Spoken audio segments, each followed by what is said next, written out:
Mi familia se rió. Esa es la imagen que me acompaña todavía hoy, cuando cierro los ojos y vuelvo a aquella sala. La risa de mi hermana Cristina sonando entre las paredes forradas de madera oscura.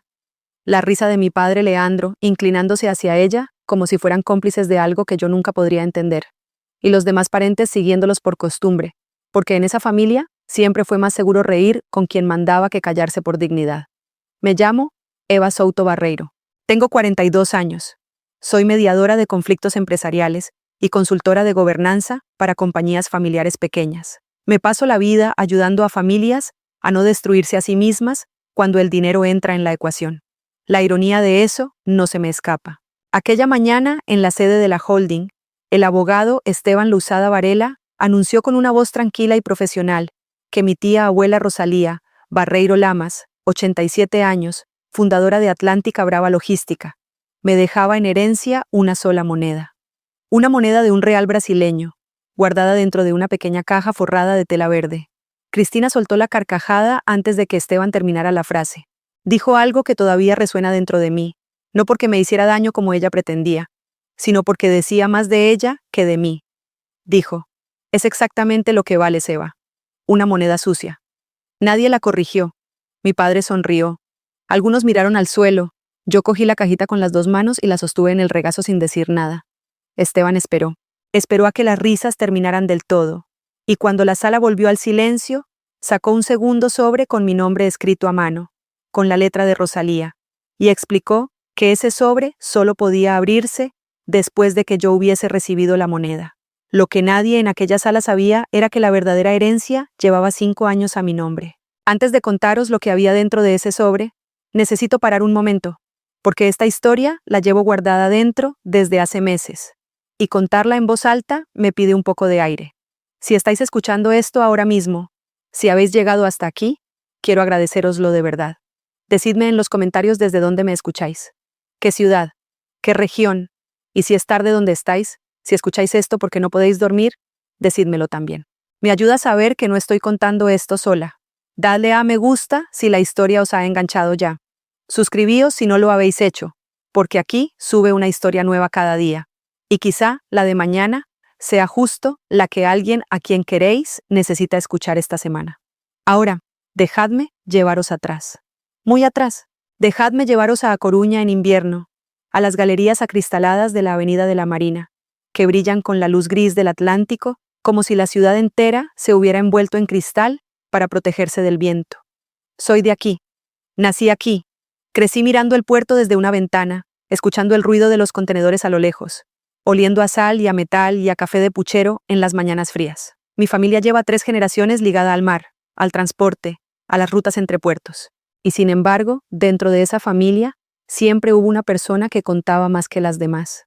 Siempre hubo una que recibía la silla de honor y otra que ponía la mesa. Cristina era la primera. Yo era la segunda. Eso no lo decidimos nosotras. Lo decidieron los demás antes de que pudiéramos hablar. Cristina, 4 años mayor, elegante desde niña, con una capacidad innata para moverse en las reuniones, para saber qué decir y cuándo decirlo, para parecer imprescindible. Mi madre Pilar la llamaba la cara de la familia.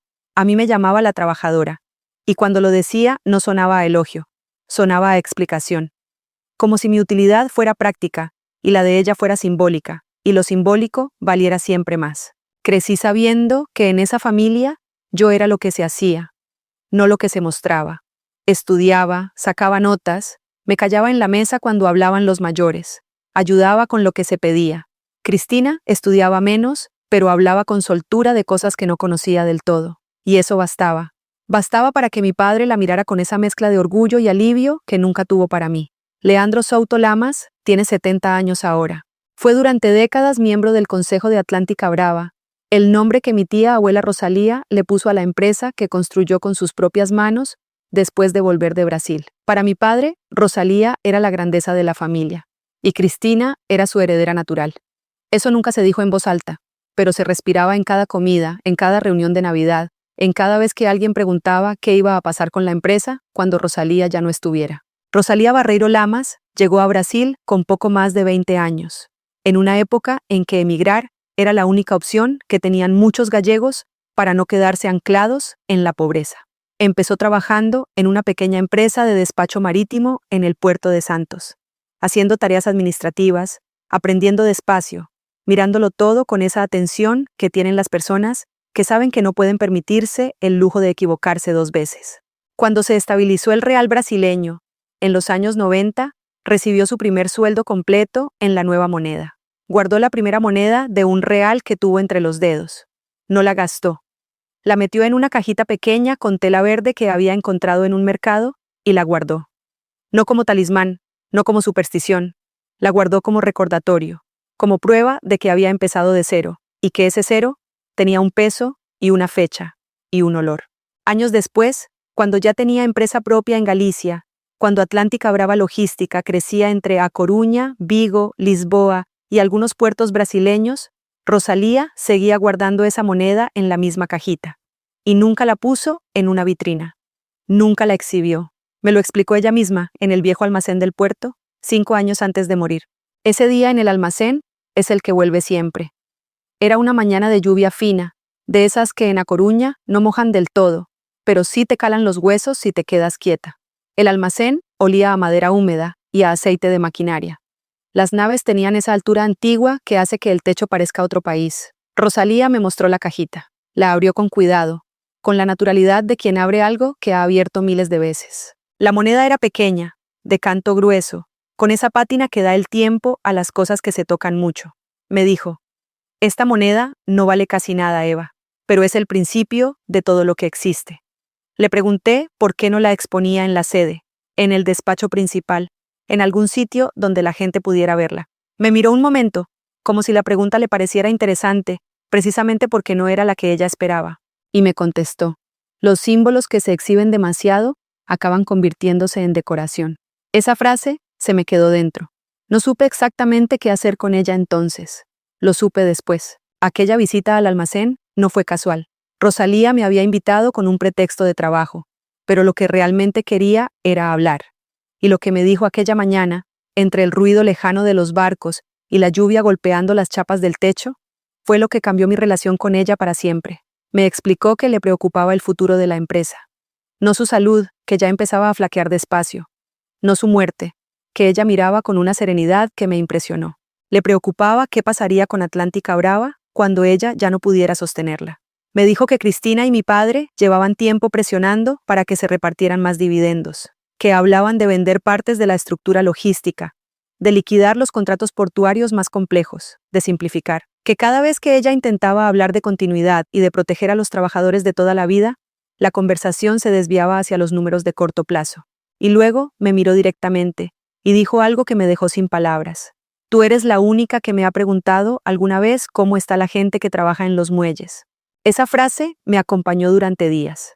La llevé conmigo al trabajo, a las reuniones con otros clientes, a las noches de insomnio mirando el techo de mi apartamento cerca de la Plaza de Lugo. Vivo en un piso sencillo, con los libros apilados y la mesa de trabajo junto a la ventana. No tengo coche caro ni segunda residencia. Gano bien, pero no vivo para gastar. Siempre me pareció que el dinero era una herramienta, no una identidad. Eso también me separaba de Cristina, que desde pequeña entendió que el dinero era sobre todo visibilidad, que lo que se tenía valía por lo que se mostraba. Ella llegaba a las comidas familiares con ropa que dejaba claro cuánto costaba. Hablaba de viajes como quien enumera credenciales. Trataba a los camareros con esa distancia educada que en realidad es condescendencia. Y todos a su alrededor se lo celebraban. Porque en esa familia, la apariencia era la prueba del valor. Antes de seguir, necesito parar un momento. Si todavía estáis ahí, si seguís conmigo, significa mucho. Esta parte de la historia me cuesta más contarla, porque ya no es solo lo que me hicieron ellos. Es también lo que me hice a mí misma durante años, creyendo que tenía que encajar en un sitio que nunca me ofrecieron. ¿Desde dónde escucháis ahora mismo? Decídmelo en los comentarios. ¿Qué ciudad? ¿Qué región? Si conocéis a alguien que lleva años siendo el que trabaja mientras otro recibe el reconocimiento, compartid esto con esa persona. Dadle a me gusta si esta historia os está tocando. Y suscribíos si queréis escuchar lo que pasó cuando Rosalía empezó a moverse en silencio. Aquí hay una historia nueva cada día, y os prometo que aún me quedan muchas por contar. Rosalía empezó a involucrarme de una manera que al principio yo no comprendí del todo. Me invitó a acompañarla a reuniones de sucesión empresarial, no como familiar, como profesional. Me presentó a Esteban Lousada Varela, el abogado corporativo que llevaba los asuntos de la empresa desde hacía décadas. Un hombre de 58 años, con el pelo muy blanco y una forma de hablar pausada que me inspiró confianza desde el primer momento. Y me presentó también a Mónica Freire Nogueira, auditora de 51 años, con una mente metódica y una paciencia de orfebre para los números. Las reuniones eran formales pero íntimas.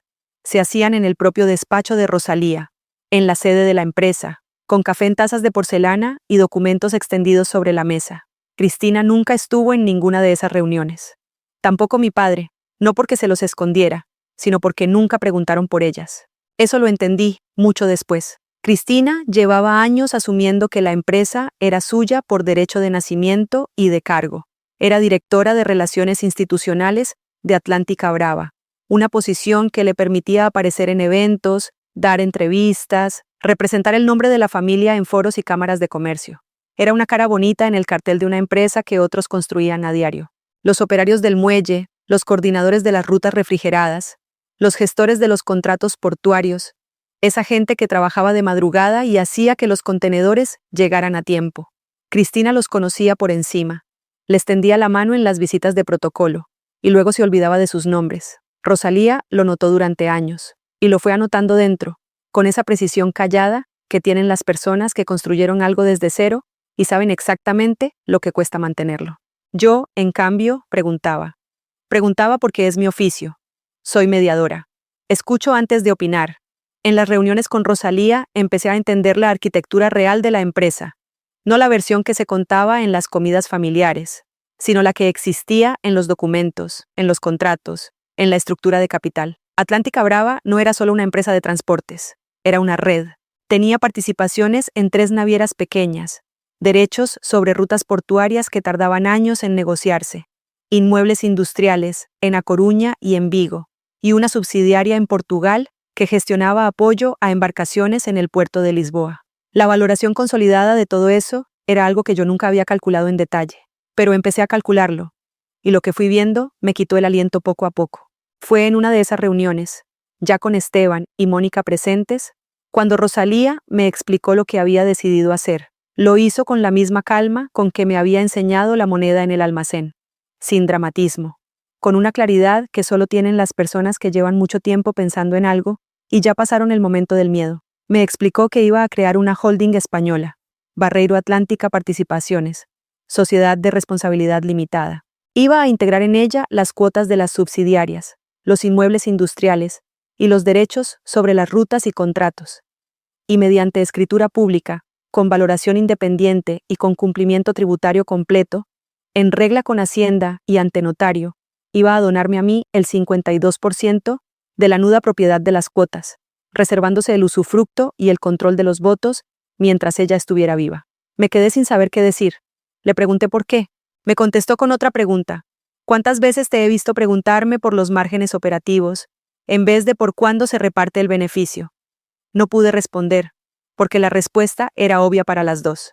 La estructura era legal, sólida y pensada para resistir lo que viniera después. Una administración profesional mantendría la transferencia protegida. Yo acepté una condición. No interferiría en la gestión mientras Rosalía estuviera viva. La empresa seguiría funcionando como siempre, con sus equipos, sus contratos, sus rutinas. Cristina conservaría su cargo. Mi padre seguiría en el consejo. Nada cambiaría en la superficie. Pero debajo, en los registros, en los documentos, en el libro societario, el 52% de la nuda propiedad ya tenía mi nombre. Esteban me explicó con detalle lo que ocurriría a la muerte de Rosalía. El usufructo se extinguiría. Los derechos políticos y económicos correspondientes a mi participación pasarían a ser ejercitables por mí de forma plena. La donación no formaría parte del testamento porque ya habría ocurrido años antes, de manera completamente legal. El testamento solo repartiría lo que siguiera siendo de Rosalía en el momento de su muerte, que sería una parte menor del conjunto. Me acuerdo de la tarde que firmé los documentos. Era el mes de octubre, y en A Coruña el viento había empezado a ponerse serio. Ese viento del Atlántico, que no destroza las cosas pero las mueve, que te recuerda que el mar está ahí, aunque no lo veas. La notaría era un despacho tranquilo en el centro, con esa luz de las tardes gallegas que es dorada y triste al mismo tiempo. Firmé donde Esteban me indicó. Rosalía firmó con una mano que ya temblaba un poco, pero que no dudó. Mónica supervisó cada página. Cuando terminamos, Rosalía me cogió la mano un momento y me dijo: «No te doy esto porque te lo merezcas más que los demás. Te lo doy porque sé lo que harás con ello». No le pregunté qué quería decir exactamente. Creo que ya lo sabía. Durante los 5 años siguientes, Rosalía siguió al frente de la empresa hasta que su salud no se lo permitió. Cristina siguió en su cargo, asistiendo a eventos, dando entrevistas, representando la empresa en los foros institucionales de A Coruña y de Vigo. Mi padre siguió en el consejo, preocupándose por los dividendos y hablando de simplificar la estructura. Yo seguí viviendo en mi apartamento de la Plaza de Lugo, llevando mis propios clientes, mediando en conflictos de otras familias y guardando en la memoria lo que sabía sin poder decirlo. Nadie en la familia sabía nada, ni mi madre Pilar, que seguía diciéndome que había desperdiciado oportunidades al elegir la independencia, ni Cristina, que me trataba con esa mezcla de condescendencia afectuosa y desprecio práctico que había perfeccionado desde niñas, ni mi padre, que cuando me veía en reuniones familiares me preguntaba cortésmente por el trabajo, y enseguida giraba la conversación hacia Cristina. Lo que sí hice durante esos 5 años fue aprender. Esteban me fue explicando la estructura pieza por pieza. Mónica me fue enseñando a leer los balances de la holding. Asistí a reuniones de consejo en calidad de observadora que nadie mencionaba. Escuché a los directivos operativos, a los responsables de las navieras participadas, a los coordinadores de las rutas. Aprendí los nombres de los operarios de los muelles. Aprendí quién llevaba más años en la empresa, quién tenía familia a cargo, quién había atravesado momentos difíciles y seguido adelante. No lo hice para parecer cercana, lo hice porque me importaba, y porque Rosalía me había enseñado, sin decirlo directamente, que una empresa no es solo su balance. Es también las personas que la sostienen cada día, de madrugada, con el frío atlántico pegando en la espalda. Rosalía murió en febrero, un martes por la mañana, en el hospital de A Coruña, con la luz de invierno entrando por la ventana de la habitación. Yo estaba allí. No toda la familia, yo sí. La noche antes me había quedado con ella un rato largo, y aunque ya no podía hablar mucho, me cogió la mano con una fuerza que me sorprendió viniendo de alguien tan mayor y tan cansada. No dijo nada. No hizo falta. La semana siguiente fue larga de una manera difícil de explicar. Los trámites, las llamadas, las condolencias que llegaban de todas partes, porque Rosalía era muy conocida en el sector portuario de Galicia. Y luego la espera de la lectura del testamento, que Esteban había programado para el mes siguiente, en la sala de reuniones de la sede de Barreiro Atlántica Participaciones. Esa mañana llegué sola. Me vestí con ropa sencilla, de color gris, y me hice el pelo recogido. No quería nada que llamara la atención. La sala era grande, con muebles de madera oscura y ventanas que daban al interior del edificio. Había familiares adultos a los que no veía desde hacía tiempo, los directivos profesionales de la empresa, Esteban con sus documentos ordenados sobre la mesa, y Mónica sentada al fondo con una carpeta en el regazo.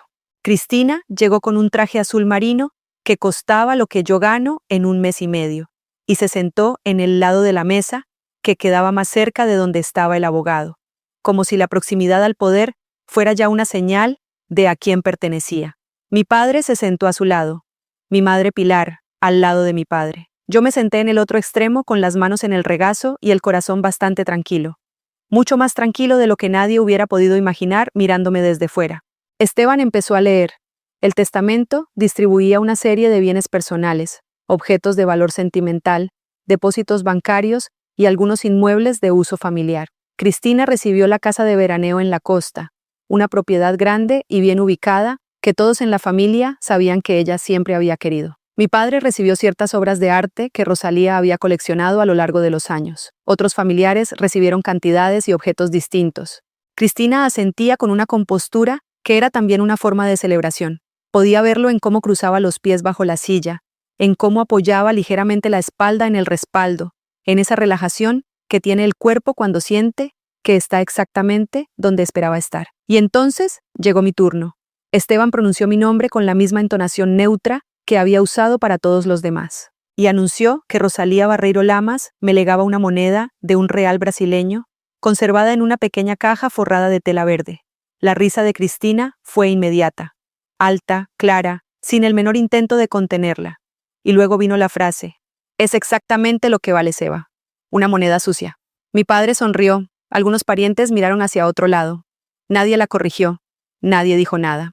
La sala se quedó suspendida en esa risa durante unos segundos que a mí me parecieron mucho más largos de lo que fueron.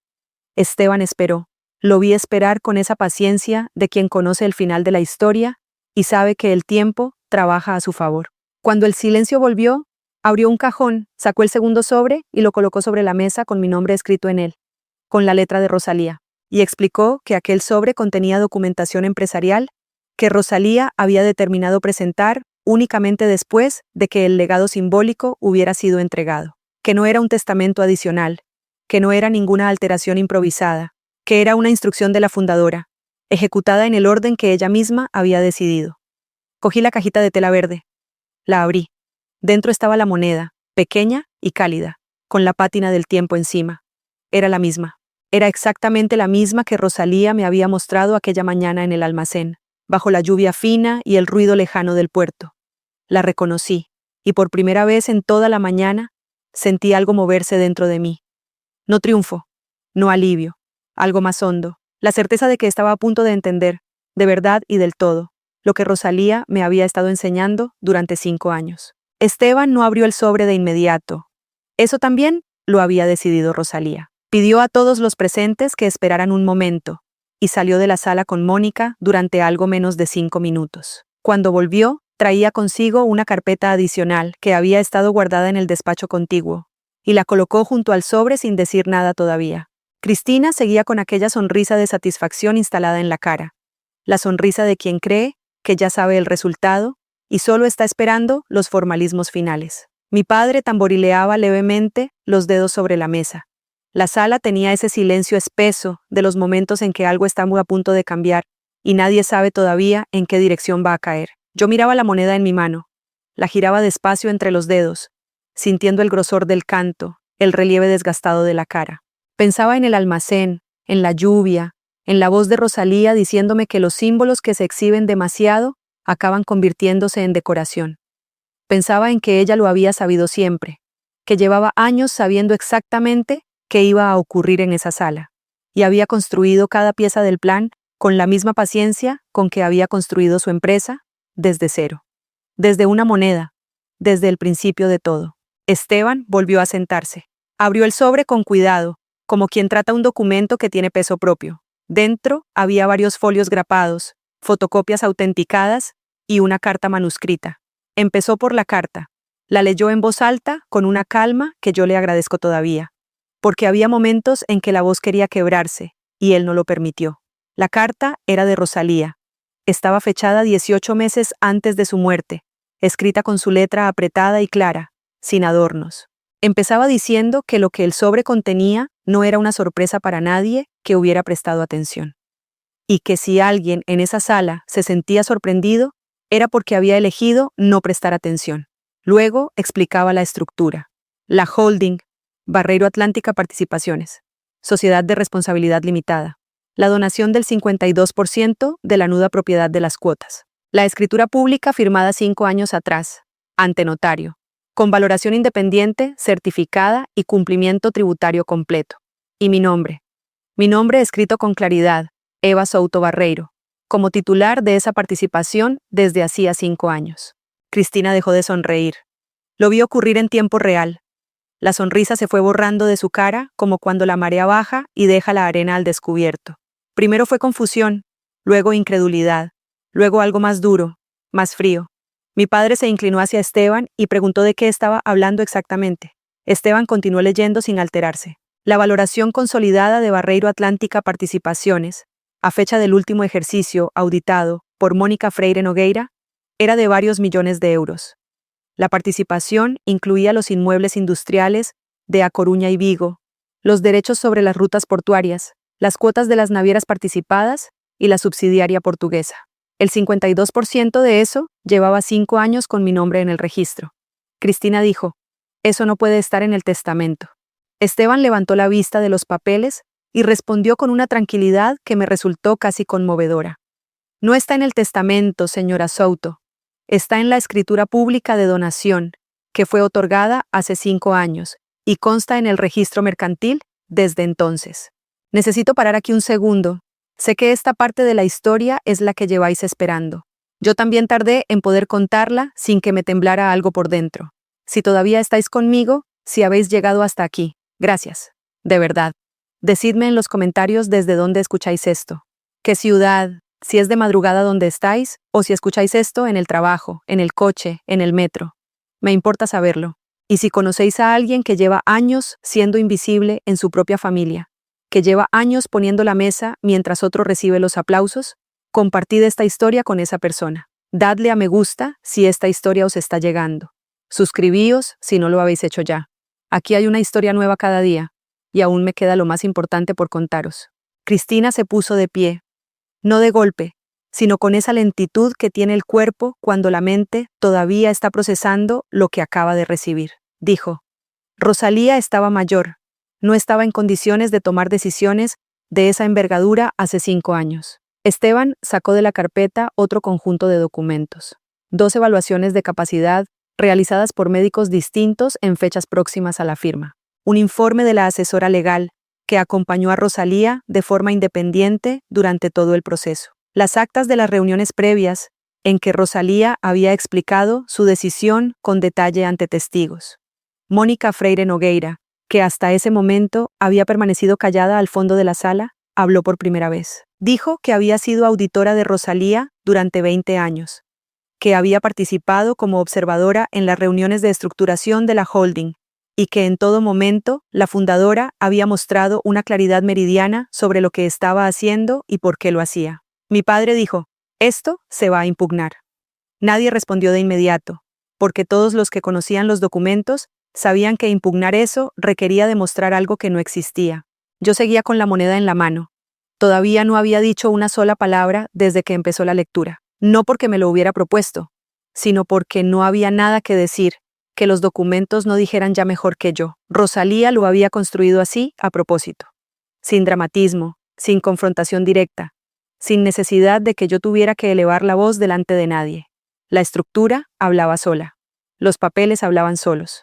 Y yo podía quedarme quieta, con la moneda en los dedos y el corazón funcionando despacio y firme, mientras la sala procesaba lo que llevaba 5 años siendo una realidad que solo 3 personas conocían. Esteban terminó la carta de Rosalía.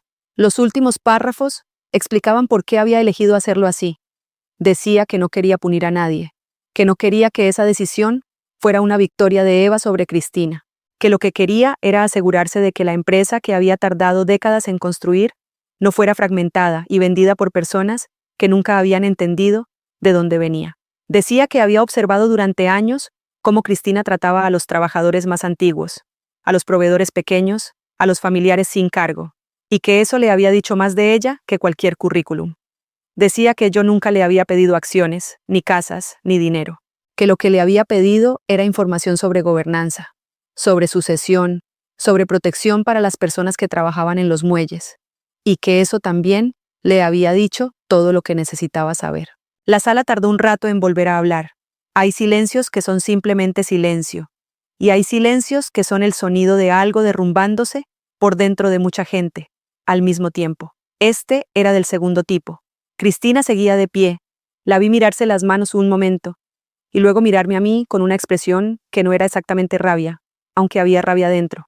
Era algo más complicado. Era el desconcierto de quien ha construido su identidad entera sobre una certeza que acaba de desaparecer. Ella era la heredera. Siempre lo había sido. Todo el mundo lo sabía. Mi madre lo sabía. Mi padre lo sabía. Ella misma lo sabía con esa convicción absoluta que no necesita ser nombrada porque se da por descontada. Y ahora los papeles decían otra cosa. Y los papeles no se equivocaban. Mi padre intentó retomar el control de la situación. Con esa capacidad que tiene para convertir cualquier momento en una negociación, propuso que todos se tomaran un tiempo para revisar los documentos con calma, que se buscara una solución que fuera justa para toda la familia, que se exploraran las opciones legales disponibles. Esteban le respondió con respeto, pero sin ceder ni un milímetro. Le explicó que los documentos habían pasado por todos los controles legales pertinentes, que la donación era irrevocable salvo en circunstancias muy específicas que no concurrían en este caso. Que la participación de Eva en la holding era una realidad registrada y auditable. Que la muerte de Rosalía había extinguido el usufructo y que, a partir de ese momento, los derechos políticos y económicos correspondientes al 52% pasaban a ser ejercitables de forma plena. No había nada que explorar, había una realidad que aceptar. Lo que pasó en las horas siguientes fue agotador de una forma que no tiene que ver con el cansancio físico. Los familiares que no tenían nada que ver con la empresa empezaron a marcharse poco a poco, con ese instinto que tiene la gente cuando siente que está en medio de algo que no les corresponde del todo. Algunos me miraron antes de salir, algunos con sorpresa, algunos con algo que parecía alivio, como si una injusticia larga estuviera corrigiéndose, y eso, aunque les costara admitirlo, les pareciera bien. Cristina se quedó. Se sentó de nuevo y pasó casi una hora revisando los documentos con su propio abogado, al que llamó por teléfono y que llegó media hora después. Mi padre permaneció junto a ella, hablando en voz baja. Mi madre Pilar salió al pasillo en algún momento y no volvió. Yo me quedé sentada en mi sitio, con la cajita de tela verde en la mano, esperando. No tenía ningún sitio urgente al que ir, y lo que ocurriera en esa sala me concernía demasiado como para dejarlo. Pasadas casi 2 horas, el abogado de Cristina reconoció lo que Esteban y Mónica habían dicho desde el principio. Los documentos eran sólidos. La donación era legal, estaba correctamente registrada, cumplía todos los requisitos fiscales y societarios, y había sido realizada por una persona en plena capacidad. No había base jurídica para la impugnación, salvo que se demostrara algo que los informes de capacidad negaban claramente. Cristina lo escuchó con los brazos cruzados y la mandíbula apretada. Cuando el abogado terminó de hablar, me miró directamente por primera vez desde que Esteban había empezado a leer la carta, y me dijo: «¿Cuánto tiempo llevas sabiendo esto?». Le respondí con la verdad. Le dije que llevaba 5 años sabiéndolo, que había firmado los documentos junto a Rosalía en octubre, una tarde de viento, ante notario, con Esteban y Mónica presentes, que había aceptado no interferir en la gestión mientras Rosalía viviera, y que había cumplido ese acuerdo sin excepción. Cristina no dijo nada más. Se levantó, recogió sus cosas y salió de la sala sin mirar a nadie. Mi padre se quedó un poco más. Eso me sorprendió. Leandro no es un hombre de emociones expresadas. Nunca lo ha sido. Es un hombre de cálculos, de posiciones, de entender hacia dónde sopla el viento y ajustar la vela en consecuencia. Cuando los demás se habían ido y la sala quedó casi vacía, se acercó a mí con una expresión que no supe leer del todo en ese momento. No era remordimiento, tampoco era rabia ya. Era algo más parecido a la curiosidad incómoda de quien acaba de descubrir que había subestimado a alguien durante décadas y está intentando entender cómo ocurrió eso. Me preguntó si Rosalía me había hablado de esto desde el principio. Le dije que sí. Me preguntó por qué no me había negado. Le dije que no se me había ocurrido negarme. Me miró un momento más, asintió una sola vez y se marchó. Eso fue todo. No hubo más conversación entre nosotros ese día. Esteban me esperó hasta el final. Cuando la sala quedó vacía del todo, me pidió que leyera la carta de Rosalía yo sola, en silencio, sin que nadie me observara. Le agradezco ese gesto todavía. La carta tenía un párrafo final que él no había leído en voz alta. Lo había hecho a propósito, respetando algo que Rosalía le había pedido expresamente. Ese último párrafo me estaba dirigido únicamente a mí. Rosalía me decía que lo que me dejaba no era un premio, que no quería que lo viviera como una victoria ni como una revancha. Me decía que lo que me dejaba era una responsabilidad y que la diferencia entre lo que yo haría con ella y lo que Cristina habría hecho era exactamente lo mismo que la diferencia entre quien guarda una moneda como recordatorio y quien la exhibe como trofeo. Y terminaba con esta frase: el real no vale por lo que compra, vale por lo que recuerda. Cuida de lo que te costó a los que vinieron antes. Decidme algo antes de seguir.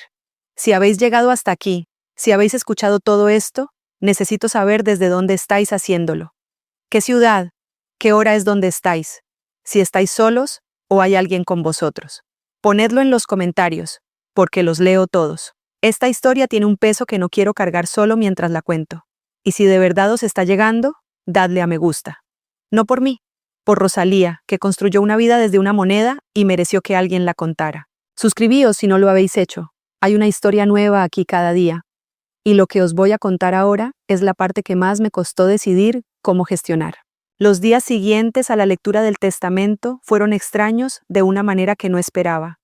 Esperaba alivio, esperaba quizá algo de euforia. No llegó ninguna de las dos cosas. Lo que llegó fue una especie de peso nuevo, diferente al peso viejo, pero igual de real. El peso viejo era el de saber algo que no podía decir, y esperar que nadie lo descubriera demasiado pronto. El peso nuevo era el de tenerlo todo, y saber que ahora dependía de mí hacer algo útil con ello. Me fui a casa aquella noche, al apartamento de la Plaza de Lugo, y me senté a la mesa de trabajo junto a la ventana. Coloqué la cajita de tela verde sobre la mesa, la moneda dentro, la carta de Rosalía doblada al lado, y me quedé mirando todo eso durante un buen rato sin hacer nada en particular. Pensé en los operarios del muelle, en el coordinador de las rutas refrigeradas, que me había explicado una vez cómo funcionaba la cadena de frío en los contenedores de mariscos, en la administrativa, que llevaba 20 años gestionando los contratos con los proveedores portugueses, en el jefe de operaciones de Vigo, que había salvado un contrato importante durante la pandemia, trabajando desde casa con un ordenador prestado. Esas personas no habían estado en la sala de la lectura del testamento. No sabían nada de lo que había ocurrido.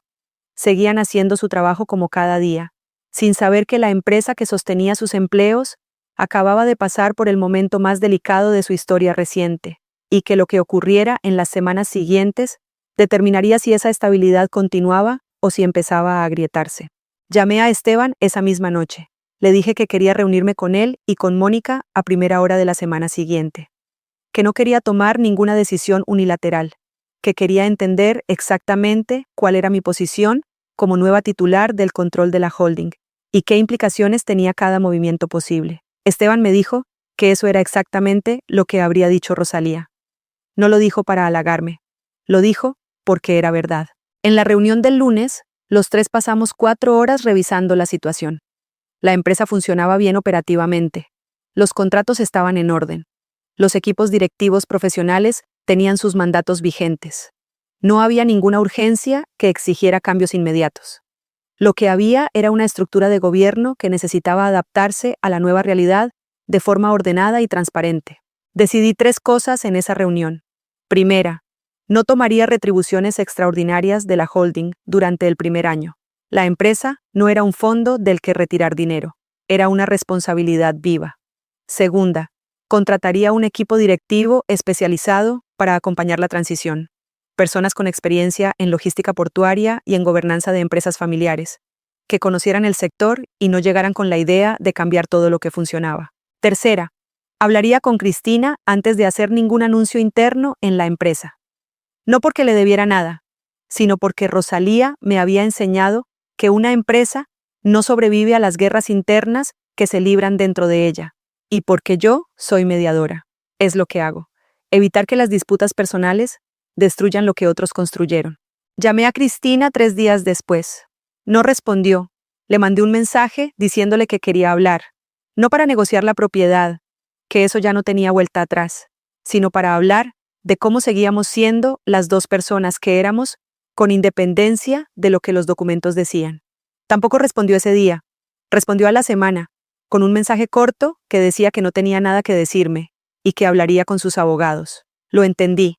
No me gustó, pero lo entendí. Hay heridas que necesitan tiempo antes de que la persona pueda siquiera sentarse a procesar lo que ocurrió. Cristina había construido su identidad entera sobre la certeza de una herencia que nunca fue suya de la forma que ella creía. Perder eso no es solo perder dinero o propiedades. Es perder el relato que te has contado a ti misma durante décadas sobre quién eres y cuánto vales. Eso duele de una manera que no se resuelve en una semana. Mi padre intentó algo diferente. A los 10 días de la lectura, me llamó por teléfono y me propuso una reunión. Me dijo que quería explorar si había alguna manera de llegar a un acuerdo que fuera razonable para todos, que mantuviera la cohesión familiar y que permitiera a Cristina conservar un papel relevante en la empresa. Le escuché sin interrumpirle. Cuando terminó, le dije que estaba de acuerdo en hablar, que no tenía ningún interés en excluir a Cristina de la empresa si ella quería seguir en ella, pero que su continuidad tendría que estar vinculada a criterios de desempeño claros, a una supervisión adecuada y a un respeto por los demás que hasta ahora no siempre había existido. Mi padre hizo una pausa larga, luego dijo, Rosalía te enseñó bien. No sé exactamente qué quería decir con eso, pero lo acepté como la cosa más cercana a un reconocimiento que he recibido de él en mucho tiempo. La propuesta que finalmente le trasladé a Cristina, a través de Esteban para que quedara todo por escrito, fue la siguiente. Podía continuar en la empresa en un cargo ejecutivo, con una retribución justa y condiciones claras. Ese cargo estaría sujeto a evaluación anual por parte del Consejo, que incluiría representantes independientes, además de los miembros familiares. Las decisiones estratégicas sobre desinversiones, fusiones o cambios en la estructura de capital requerirían el voto de la mayoría del Consejo, que yo controlaba, y habría un protocolo de gobernanza familiar redactado con asesoramiento externo que regularía cómo se tomaban las decisiones en la empresa, de forma que los conflictos personales no se trasladaran a la gestión. Era exactamente el tipo de protocolo que yo ayudo a diseñar para otras familias en mi trabajo habitual. La ironía de eso tampoco se me escapó. Cristina tardó 3 semanas en responder. Cuando lo hizo, fue a través de su abogado. Rechazó las condiciones y anunció que impugnaría la donación por la vía judicial. Su argumento sería que Rosalía había actuado bajo influencia indebida, que yo me había aprovechado de la relación privilegiada con ella para manipular una decisión que de otra forma no habría tomado. Ese argumento me dolió de una forma que no esperaba, no por lo que decía de mí, sino por lo que decía de Rosalía. Reducir la decisión de una mujer de 87 años, que había construido una empresa desde cero, que había pensado durante décadas en cómo protegerla, que había consultado a abogados y auditores y asesores independientes, reducir todo eso a que una sobrina nieta la había manipulado. Era quitarle la dignidad a la decisión más meditada de su vida. Eso sí me enfadó, y ese enfado fue el que me dio la claridad para lo que vino después. Esteban presentó la respuesta legal, los documentos de capacidad, las actas de las reuniones, los informes de los asesores independientes de Rosalía, los registros fiscales y los del registro mercantil, y algo que no había mencionado antes porque no había sido necesario hasta entonces. Rosalía había grabado, con asesoramiento de Esteban y de manera completamente lícita, varias de las reuniones en que había explicado su decisión ante los profesionales que la acompañaron, no porque desconfiara de ellos, sino porque conocía a su familia lo suficiente como para saber que un día alguien intentaría decir que no había sido capaz de tomar esa decisión sola. Las grabaciones mostraban a una mujer serena, lúcida, articulada y absolutamente deliberada en cada paso del proceso. Las palabras de Rosalía hablando en esas grabaciones eran las de alguien que sabía exactamente lo que hacía y por qué lo hacía. El intento de impugnación no prosperó. El proceso se cerró sin llegar a juicio, con un dictamen preliminar que desestimó los argumentos de Cristina por insuficiencia de fundamento legal. Hay un domingo de marzo que recuerdo con una claridad que no se parece a ningún otro recuerdo. Era temprano, las 8 de la mañana todavía, y A Coruña tenía esa luz de invierno tardío que en Galicia es casi una promesa. Una luz blanca y limpia que entra por las galerías acristaladas y convierte los salones en algo que parece pintado.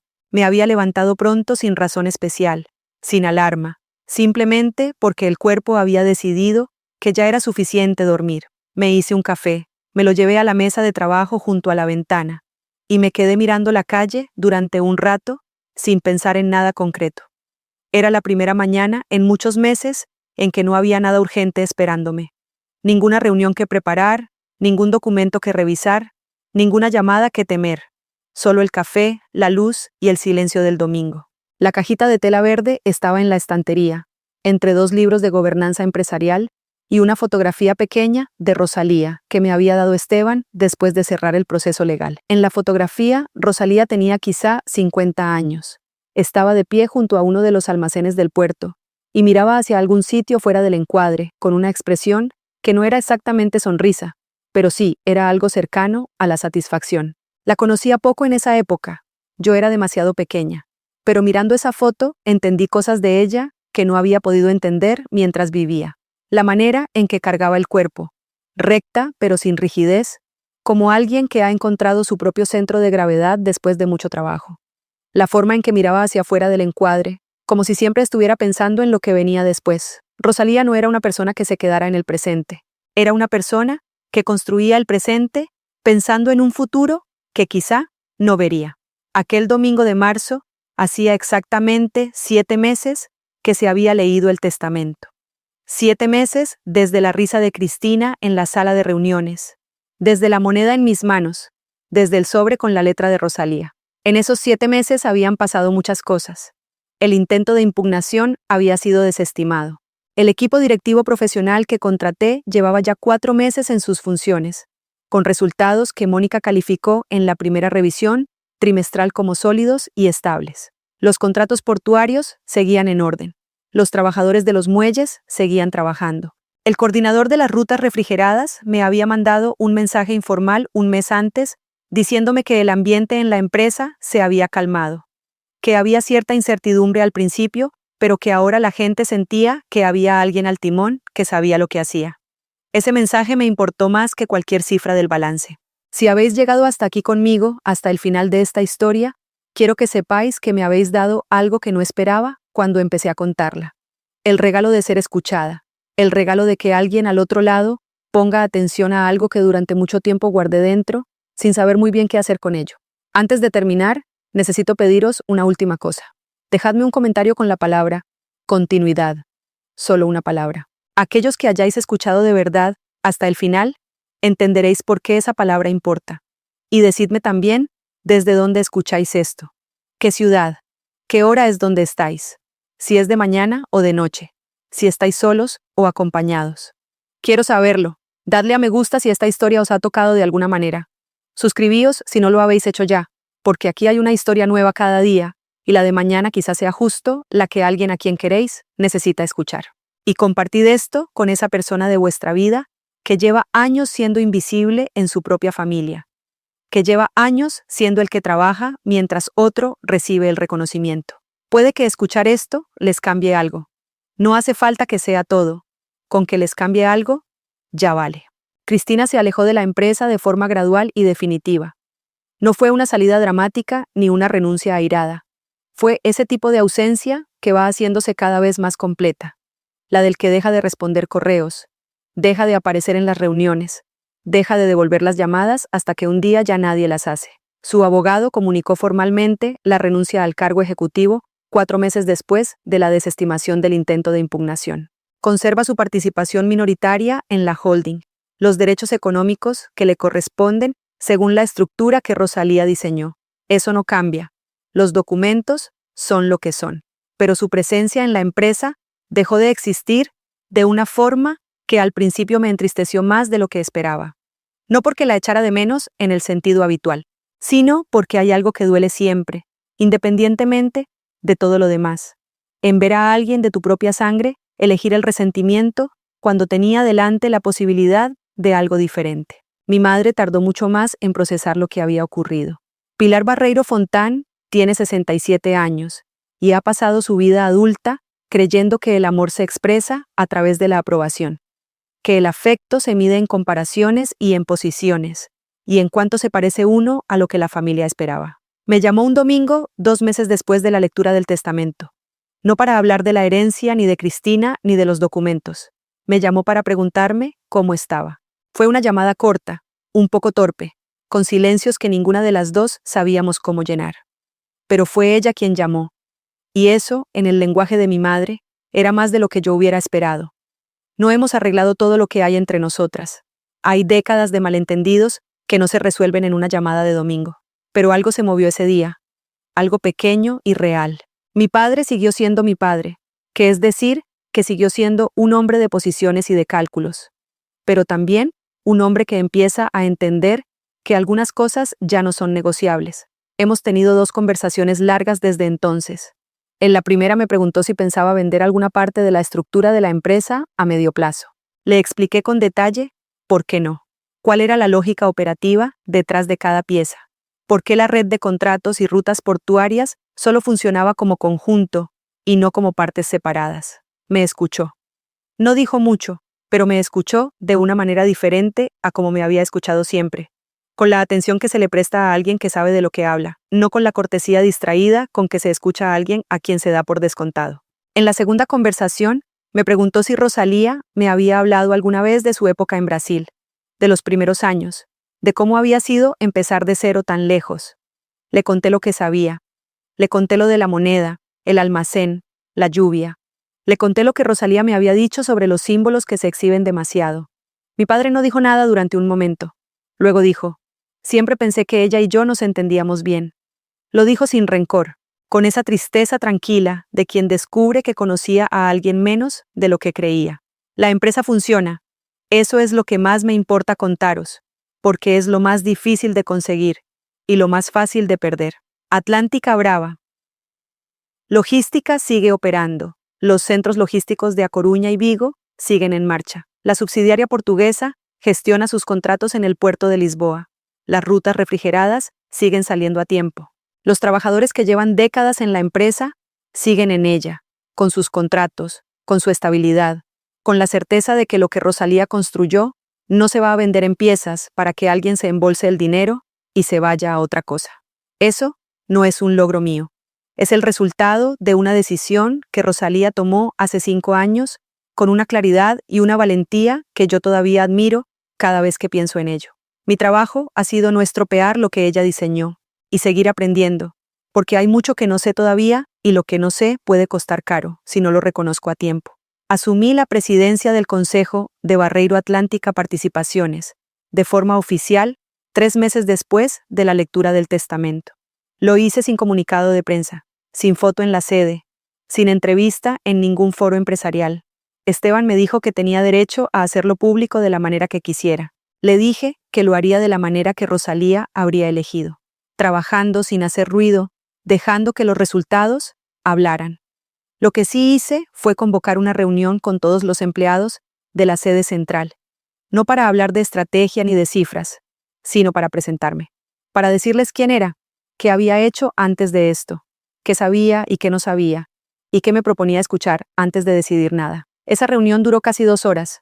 Hice más preguntas que afirmaciones. Al final, el coordinador de las rutas refrigeradas, un hombre de unos 50 años, con las manos grandes de quien ha trabajado mucho con ellas, me dijo que era la primera vez en años que alguien de la familia le preguntaba qué necesitaba para hacer mejor su trabajo. No lo dijo como reproche, lo dijo con esa sencillez de las personas que no están acostumbradas a ser escuchadas y no saben muy bien cómo reaccionar cuando ocurre. Sigo viviendo en el apartamento de la Plaza de Lugo. Alguien me preguntó hace poco si iba a cambiarme a algún sitio más grande ahora que las circunstancias habían cambiado. Le dije que no, que la mesa junto a la ventana funciona bien, que el barrio me conoce y yo lo conozco, que hay una panadería a la vuelta de la esquina que hace el pan de pueblo mejor que ningún otro sitio en la ciudad, que esas cosas tienen un valor que no se mide en metros cuadrados. Me miró como si no acabara de entenderme. Lo entendí. Hay personas para quienes el dinero es siempre sinónimo de expansión, de más espacio, más visibilidad, más marca. Para mí, nunca lo fue. Y ahora menos que nunca. Habiendo visto lo que puede costarle a una familia confundir el valor de las cosas con lo que cuestan. Un viernes de enero, varios meses después de todo lo que os he contado, volví al almacén del puerto. Fui sola, a primera hora de la mañana, antes de que empezara el movimiento del día. El viento atlántico estaba tranquilo ese día, inusualmente tranquilo para ser enero en A Coruña. Y el puerto tenía esa calma trabajada de los sitios que nunca descansan del todo, pero que en ciertos momentos parecen respirar. Entré al almacén con las llaves que me había dado el responsable de operaciones. Olía igual que siempre, a madera, a aceite, a sal que se ha colado por todas partes a lo largo de los años. La luz entraba por las claraboyas altas en franjas largas y polvorientas. Me quedé de pie en el centro del espacio un momento, mirando las vigas del techo, escuchando el silencio que no era silencio del todo, sino ruido suave de barcos lejanos y viento contra las chapas. Llevaba la cajita de tela verde en el bolsillo del abrigo. La saqué. La abrí. Miré la moneda durante un buen rato. Era la misma moneda de siempre, pequeña, de canto grueso, con la pátina del tiempo. Pero yo ya no era la misma persona que la había sostenido por primera vez en aquella sala de reuniones mientras mi familia se reía. Algo había cambiado, no de golpe, no en un momento dramático, sino despacio, de la manera en que cambian las cosas que de verdad duran. Guardé la moneda de nuevo en la cajita. Volví a casa. Cogí una pequeña moldura que había comprado la semana anterior, sencilla, de madera clara, del tipo que no llama la atención. Coloqué la moneda dentro, en el centro. Debajo, en un papel pequeño escrito con mi propia letra, Puse solo una fecha: el día en que Rosalía cobró su primer sueldo en reales brasileños, el día en que empezó todo. La colgué en mi despacho, en la pared que queda justo enfrente de donde me siento a trabajar. No en el centro de la pared, no en el sitio más visible, en un lateral donde yo pueda verla cuando levanto la vista del ordenador, pero donde un visitante tendría que fijarse a propósito para encontrarla. No porque me avergüence, sino porque Rosalía tenía razón. Los símbolos que se exhiben demasiado acaban convirtiéndose en decoración. Y esta moneda no es decoración, es un recordatorio. Es la respuesta a la pregunta que me hago algunos días cuando la responsabilidad pesa más de lo habitual, cuando hay decisiones difíciles y no hay nadie que me diga cuál es la correcta, cuando pienso en todo lo que no sé y en todo lo que puede salir mal. La respuesta siempre es la misma: empezar desde lo pequeño, respetar lo que costó, no confundir el tamaño de algo con su valor, cuidar de lo que los que vinieron antes construyeron con tanto esfuerzo. Lo que Rosalía me dejó no fue solo una empresa, ni una participación en una holding, ni unos contratos portuarios.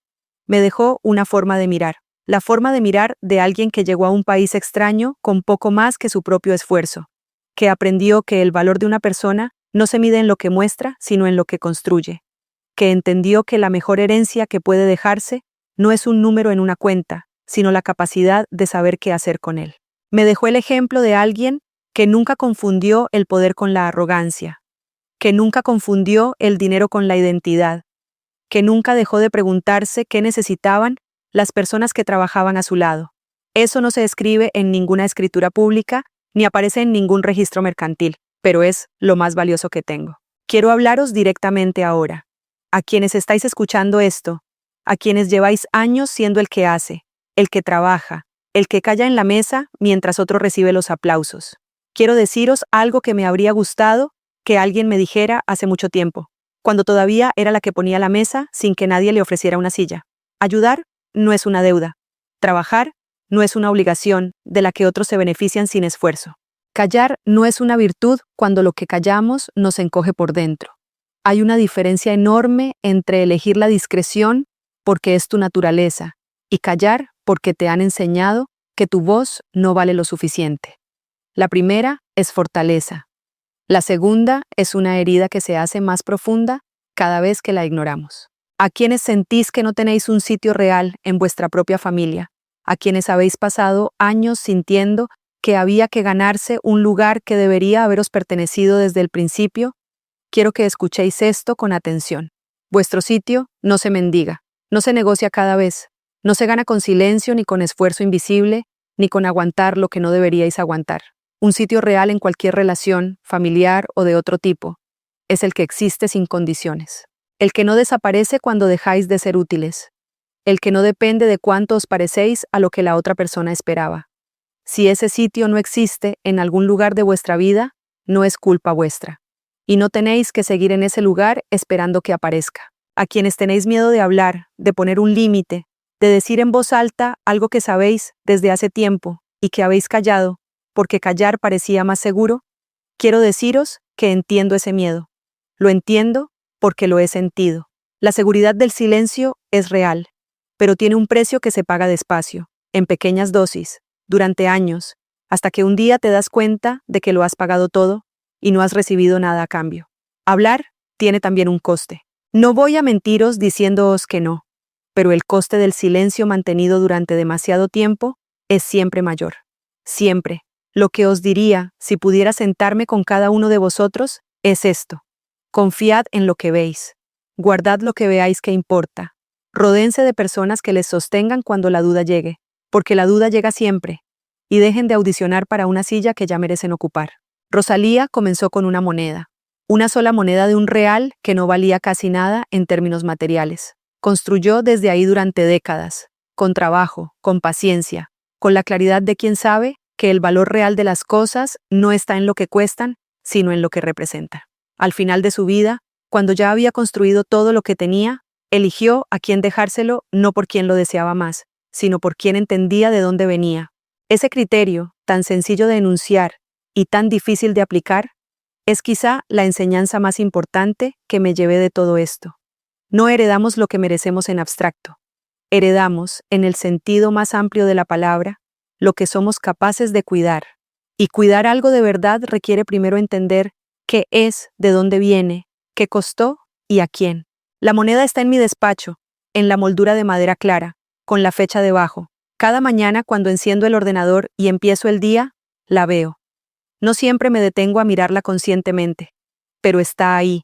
Y hay algo en saber que está ahí que me ancla a algo más grande que lo que ocurre en el día a día. Algo más grande que los contratos y los balances, y las reuniones del consejo. Me ancla a la historia de una mujer que empezó sin casi nada, que nunca olvidó de dónde venía, y que al final eligió a quien dejarle el futuro según un criterio que no tiene precio, y que no aparece en ningún registro. La capacidad de respetar el principio de todo. Esa es mi historia, y lo que aprendí de ella lo llevo conmigo cada día, no como una medalla ni como un trofeo, sino como lo que es, como continuidad. Si habéis llegado hasta aquí, hasta el final de todo, quiero daros las gracias de la manera más sincera que sé. Esta historia llevaba tiempo esperando ser contada en voz alta, y vosotros la habéis escuchado hasta el final. Eso significa más de lo que os imagináis. Os pido una última cosa, la más sencilla y la más importante. Dejad un comentario con la palabra continuidad. Solo esa palabra. Los que hayáis escuchado de verdad hasta el último minuto, entenderéis exactamente por qué esa palabra importa y qué representa en esta historia. Decidme también desde dónde escucháis, qué ciudad, qué hora es, si es de noche o de mañana, si estáis solos o hay alguien con vosotros. Quiero saberlo todo. Dadle a me gusta si esta historia os ha movido algo por dentro, si os ha recordado a alguien, si os ha dicho algo que necesitabais escuchar.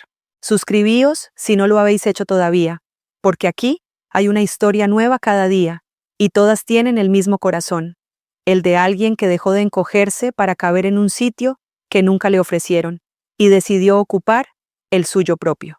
Y compartid esto con alguien que lo necesite. No hace falta que sepáis exactamente quién. Vuestro instinto os lo dirá. Cuidaos los unos a los otros ahí fuera. Y gracias por quedaros hasta el final.